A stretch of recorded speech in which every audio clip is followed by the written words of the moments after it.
నడిచింది. ఆయన గొప్ప మేలులను తాను ముందుగానే గ్రహించింది.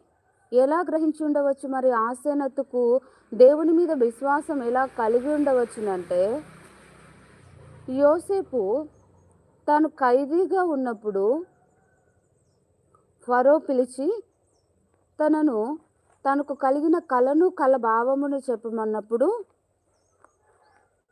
యోసేపు ఏం చేస్తున్నాడంటే కలను కల యొక్క భావమును రెండు తెలిపినాడు. ఈ మాట ఆ రాజ్యం అంతటా వినిపించింది కాబట్టి ఈ మాటలు ఆసెనతు కూడా విని ఉండవచ్చు.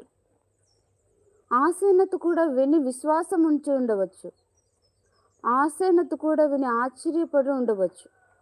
ఇలాగూ ఆమె యోసేపు జీవితంలోనికి అంటుకట్టబడుతూ వచ్చింది. ఒక గొప్ప విశ్వాస జీవితంలోనికి, ఒక గొప్ప దేవుని సేవ